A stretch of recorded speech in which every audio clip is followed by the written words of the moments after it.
Hello and welcome to Ninja. I am Nisha and today we are going to study the topic of narration. It is also known as direct and indirect speech. And the part of this is known as reported speech and reporting verbs. ये मैं आपको आगे समझाऊंगी, but उससे पहले मैं आपको ये बताना चाहूँगी कि ये जो टॉपिक है बहुत लंबा है, इसीलिए मैंने इसको कुछ पार्ट्स में डिवाइड किया है। तो आज जो हम करने जा रहे हैं वो है part 1 direct and indirect speech का। ओके, सो लेट्स अंडरस्टैंड कि डायरेक्ट और इनडायरेक्ट स्पीच क्या होती है। So I hope that you understood little bit by this picture. जब भी हम किसी की बात किसी और को बताते हैं तो वो हमारी नरेशन कहलाती है, या फिर हम उसको इनडायरेक्ट स्पीच भी बोलते हैं। सो आइए जानते हैं कि एक्चुअली में नरेशन या फिर डायरेक्ट और इनडायरेक्ट स्पीच होती क्या है। So as you can see over here, जो नरेशन होता है वो 2 टाइप्स का होता है। मतलब किसी को हम बात जो है वो 2 तरीके से बता सकते हैं। एक तो होता है कि डायरेक्टली हम उसको बताएं और दूसरा होता है कि इनडायरेक्ट वे में। ठीक है, सो इससे पहले कि हम डायरेक्ट एंड इनडायरेक्ट स्पीच को समझें, हम बात करते हैं एक सेंटेंस की और उसके पार्ट्स की। जैसे कि फर्स्ट सेंटेंस आप देखिए, इसमें लिखा है he says to me I am ill। तो यहाँ पर he says to me क्या कहलाएगा? Reporting verb. Okay, and I am ill कहलाएगा रिपोर्टेड स्पीच। ठीक है, तो यहाँ पर एक सेंटेंस के पार्ट को डिस्क्राइब किया हुआ है कि जो कोमा से पहले वाला सेंटेंस है उसको हम रिपोर्टिंग वर्ब कहते हैं, और जो कोमा के बाद वाला सेंटेंस है उसे हम रिपोर्टेड स्पीच कहते हैं। राइट, सो अब आप देखिए यहाँ पर 2 सेंटेंसेस दिए गए हैं फर्दर, डायरेक्ट और इनडायरेक्ट वाले सेंटेंसेस। ठीक है, सो डायरेक्ट वाले सेंटेंस में लिखा है Jimin said I have bought a new bike. तो ये जो सेंटेंस है डायरेक्ट वाला, ये किसी भी स्पीकर के एक्चुअल वर्ड्स हैं। ठीक है, मतलब जो भी उसने जैसे भी कहा एग्जैक्टली वैसे ही हमने उसको नरेट किया या फिर बताया दूसरे पर्सन को। दूसरे सेंटेंस में जो लिखा है वो कहलाएगा इनडायरेक्ट स्पीच। उसमें क्या लिखा है? Jimin said that he had bought a new bike। तो ये जो सेंटेंस है इनको हम नरेटेड वर्ड्स भी कहते हैं या फिर इनडायरेक्ट स्पीच भी कहते हैं। अब इनमें क्या है कि डायरेक्ट स्पीकर के वर्ड्स को नहीं मेंशन किया गया, बल्कि जो स्पीकर है उसके वर्ड्स को अपने तरीके से मॉडिफाई करके आगे नरेट किया गया या फिर रिपोर्ट किया गया। As you can see over here in the example, John said, I don't want to drink beer। John ने कहा कि मैं बियर नहीं पीना चाहता। अब जॉन का जो फ्रेंड है, राइट, उसने जाके ये बात अपनी वाइफ को बताई, तो वो कैसे नरेट करेगा? John said that he did not want to drink beer. अब आप ये डिफरेंस देखिए कि जब जॉन ने वो बात बोली थी तो वो सेंटेंस जो था वो प्रेजेंट टेंस में था, राइट, सिंपल प्रेजेंट टेंस में, और जब जॉन के फ्रेंड ने ये बात अपनी वाइफ को बताई तो ये पास्ट टेंस में कन्वर्ट हो गया। तो यही मैं आपको बताना चाहती हूँ कि जब भी हमारा डायरेक्ट और इनडायरेक्ट स्पीच बनते हैं तो डायरेक्ट से इनडायरेक्ट स्पीच बनाने के लिए कुछ हमारे रूल्स एंड रेगुलेशंस होते हैं जो हमें फॉलो करने पड़ते हैं।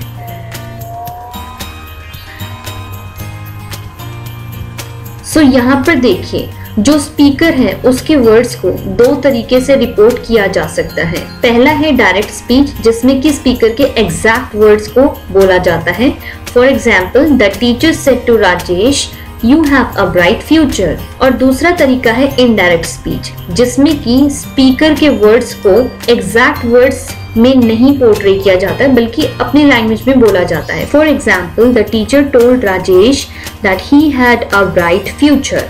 Now you must have seen that simple present tense जो डायरेक्ट स्पीच में था, इनडायरेक्ट स्पीच में उन्हीं वर्ड्स को हमने पास्ट टेंस में कन्वर्ट कर दिया है। तो यहाँ पर कुछ रूल्स एंड रेगुलेशंस हैं जो अब हम आगे पढ़ेंगे। सो कुछ चेंजेस होते हैं जब हम डायरेक्ट से इनडायरेक्ट स्पीच में किसी भी सेंटेंस को कन्वर्ट करते हैं। सो पहली बात तो जब हम डायरेक्ट से इनडायरेक्ट स्पीच में कन्वर्ट करते हैं तो जो कॉमास हैं वो रिमूव हो जाते हैं, जो इन्वर्टेड कॉमास हैं। ठीक है, हम दैट का यूज करते हैं। ठीक है, जो हमारे प्रोनाउंस हैं वो अकॉर्डिंगली चेंज होते हैं, जो टेंस है वो भी चेंज होते हैं, और जो एडवर्ब हैं वो भी चेंज होते हैं। ये सब हम आगे आने वाली स्लाइड्स में या फिर आगे आने वाली वीडियोस में इलैबोरेटली पढ़ेंगे। जब हम डायरेक्ट से इनडायरेक्ट स्पीच में कन्वर्ट करते हैं तो जो हमारे मॉडल्स होते हैं वो भी चेंज होते हैं। फॉर एग्जाम्पल, अगर डायरेक्ट स्पीच में विल है तो वो इनडायरेक्ट में वुड बन जाएगा। अगर डायरेक्ट स्पीच में कैन है then it will become could, must will become had to, may will become might, is going to will become was going to.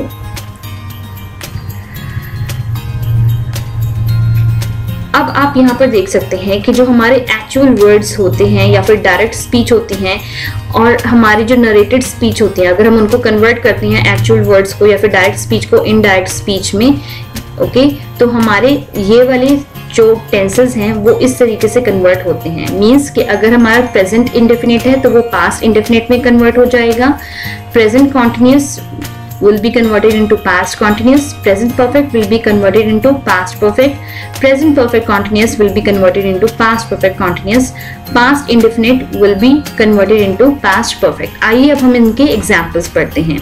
तो यहाँ पर जो हमारी सेकेंड रो है उसमें देखिए जॉन सेड, उसके बाद हमारे कॉलन्स हैं और उसके बाद डबल इन्वर्टेड कॉमास हैं। ठीक है, अब जो डबल इन्वर्टेड कॉमास के सेंटेंस है वो हमें नीचे दिए गए हैं। ठीक है, सो आइए पढ़ते हैं first one, the example of present indefinite tense.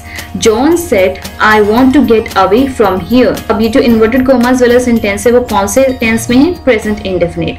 तो प्रेजेंट इंडेफिनिट हमारा पास्ट इंडेफिनिट में कन्वर्ट हो जाएगा। तो रिपोर्टेड स्पीच में हम इसको क्या बोलेंगे? John said that he wanted to get away from there। अब यहाँ पर आप चेंजेस देखिए, जो डायरेक्ट स्पीच है उसमें क्या लिखा है? I want to get away। ठीक है, और जो इनडायरेक्ट स्पीच या फिर रिपोर्टेड स्पीच है उसमें क्या लिखा है? He wanted to get away। So I से क्या हो गया चेंज? He, want का क्या हो गया? Wanted, right.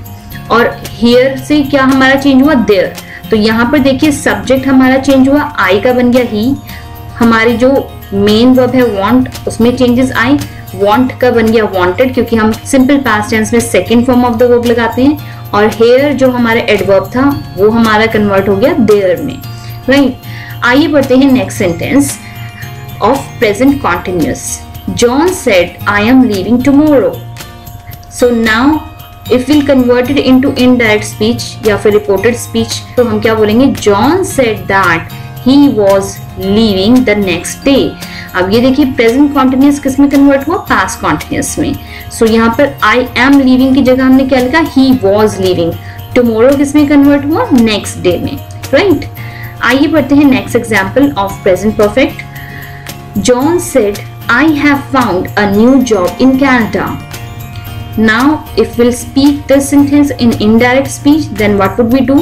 John said that he had found a new job in Canada। Now you must have noticed that we have changed present perfect into past perfect। I have found की जगह हमने क्या लिखा? had found, right। next sentence देखिए present perfect continuous का। John said Mona has been dancing। अब इसको reported speech में convert करेंगे तो उसमें हम क्या लिखेंगे? पास्ट परफेक्ट कॉन्टिन्यूअस टेंस में कन्वर्ट करेंगे इसको। John said that Mona had been dancing. Okay, तो हैज बीन की जगह हमने क्या लिखा? Had been dancing. ओके, तो present perfect continuous tense will be converted into past perfect continuous tense. आइए बात करते हैं लास्ट सेंटेंस की। पास्ट इंडेफिनिट टेंस का सेंटेंस है ये। John said I had an awful time last year. तो इसको हम पास्ट परफेक्ट में कन्वर्ट करेंगे। John said that he had an awful time the previous year। अब ये देखिए यहाँ पर जो डायरेक्ट स्पीच में पास्ट इंडेफिनिट में मतलब कि जो had लिखा है वो यहाँ पर as a helping verb use नहीं हुआ, यहाँ पर वो as a main verb use हुआ है। और क्योंकि ये पास्ट इंडेफिनिट है तो ये हमारा यहाँ पर second form of the verb use हुआ है had, राइट। और जब हम इस सेंटेंस को पास्ट परफेक्ट में कन्वर्ट करेंगे तो हम क्या करेंगे? हेल्पिंग वर्ब हैड का यूज करेंगे और जो मेन वर्ब हैड है उसका भी यूज करेंगे। तो हमारा सेंटेंस क्या बनेगा? John said that he had an awful time the previous year. तो यहाँ पर देखिए जो पास्ट परफेक्ट वाला सेंटेंस है सेकेंड कॉलम में, यहाँ पर जो फर्स्ट हैड है वो हमारा हेल्पिंग वर्ब है और जो सेकेंड हैड है वो हमारा मेन वर्ब है। ठीक है, अब देखिए आप चेंजेस आई कन्वर्ट हो गया ही में। ठीक है, last year is converted into previous year. आइए बात करते हैं कुछ और एग्जाम्पल्स की। अगर डायरेक्ट स्पीच में हमारा पास्ट कॉन्टिन्यूअस टेंस है तो वो इनडायरेक्ट स्पीच में पास्ट परफेक्ट कॉन्टिन्यूअस टेंस में कन्वर्ट हो जाएगा। For example, John said they were jumping. And indirect speech में हम इसको कैसे बोलेंगे? John said that they had been jumping. So were की जगह हमने क्या लगाया? Had been. अब हम नेक्स्ट एग्जाम्पल पढ़ते हैं पास्ट परफेक्ट टेंस का। अगर हमारा डायरेक्ट स्पीच में पास्ट परफेक्ट टेंस होता है तो वो इनडायरेक्ट स्पीच में पास्ट परफेक्ट टेंस ही रहेगा। ओनली जो हमारा सब्जेक्ट है वो अकॉर्डिंगली चेंज हो जाएगा। For example, John said we had drawn. And reported speech में हम इसको कैसे बोलेंगे? John said that they had drawn. So देखिए दोनों में ही हैड लगा है, राइट? मीन्स कि पास्ट परफेक्ट जो है वो एज इट इज रहा है और वो एज इट इज रहा है इनडायरेक्ट स्पीच में भी। आइए पढ़ते हैं example past perfect continuous tense का। तो अगर हमारा डायरेक्ट स्पीच में पास्ट परफेक्ट कॉन्टिन्यूअस टेंस है तो इनडायरेक्ट स्पीच में भी वो सेम ही रहेगा, पास्ट परफेक्ट कॉन्टिन्यूअस टेंस ही रहेगा। For example, John said Jimin had been singing. और हम इसको इनडायरेक्ट स्पीच में कैसे बोलेंगे? John said that Jimin had been singing. आइए पढ़ते हैं नेक्स्ट एग्जाम्पल। अगर हमारा डायरेक्ट स्पीच में कुछ मॉडल्स होते हैं लाइक कैन, मे, ओके, तो वो हमारे इनडायरेक्ट स्पीच में उनकी पास्ट फॉर्म ले लेते हैं। फॉर एग्जाम्पल, कैन का बन जाएगा कुड, मे का might, okay, and so on. So आइए पढ़ते हैं इसका example. John said you can come and see me. Indirect speech में हम इसको कैसे बोलेंगे? John said that I could come and see him. So अब यहाँ पर देखिए कैन कन्वर्ट हो गया कुड में और हमारा सब्जेक्ट में भी चेंज आया है, यू बिकम्स आई, ओके, और जो मी है वो हिम में कन्वर्ट हो गया। आइए पढ़ते हैं नेक्स्ट एग्जाम्पल। अगर हमारे डायरेक्ट स्पीच में इम्पेरेटिव्स होते हैं तो इनडायरेक्ट स्पीच में कन्वर्ट करने के लिए उनके हमें क्या करना पड़ेगा? उसके लिए requested to, advise to, explain with anger to plus first form of the verb हमें लिखनी पड़ेगी। फॉर एग्जाम्पल, आइए पढ़ते हैं डायरेक्ट स्पीच में क्या लिखा है? John said please open the door. अब हम इसको अगर रिपोर्टेड स्पीच में लिखेंगे तो कैसे लिखेंगे? John requested to open the door. अब यहाँ पर सेड दैट की जगह हमने क्या लिखा? Requested, right? सो यहाँ पर सेड दैट को रिमूव करके हम क्या लिखेंगे? John requested to open the door. I hope that you understood.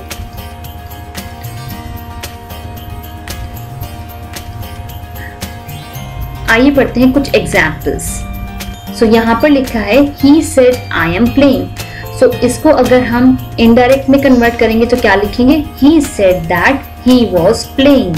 जो इन्वर्टेड कॉमास में सेंटेंस है वो प्रेजेंट कॉन्टिन्यूअस टेंस में है और वो इनडायरेक्ट में पास्ट कॉन्टिन्यूअस टेंस में कन्वर्ट हो गया, राइट?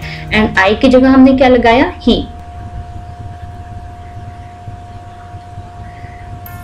आइए देखते हैं अब ये next example. She said I am painting। Similarly जो इन्वर्टेड कॉमास में हमारा सेंटेंस है वो क्या है? प्रेजेंट कॉन्टिन्यूअस टेंस में, और इनडायरेक्ट स्पीच में वो किस में कन्वर्ट होगा? पास्ट कॉन्टिन्यूअस टेंस में। She said that she was painting। अब जो I है वो she में कन्वर्ट हो गया और जो am है वो was में कन्वर्ट हो गया, right? He said I did this exercise last night। अब आप पहले ये देखिए कि जो इन्वर्टेड कॉमास में सेंटेंस है वो कौन से टेंस में है? सिंपल पास्ट टेंस में, राइट? अब हम अगर इसको इनडायरेक्ट स्पीच में कन्वर्ट करेंगे तो सिंपल पास्ट टेंस किस में कन्वर्ट होएगा? पास्ट परफेक्ट टेंस में।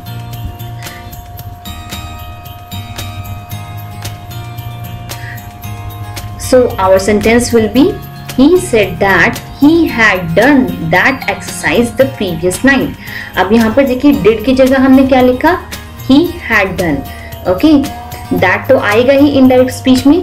लास्ट नाइट की जगह हमने एडवर्ब चेंज किया द प्रीवियस नाइट में, ओके, और सब्जेक्ट यहाँ पर चेंज हुआ है, आई की जगह क्या बन गया? he।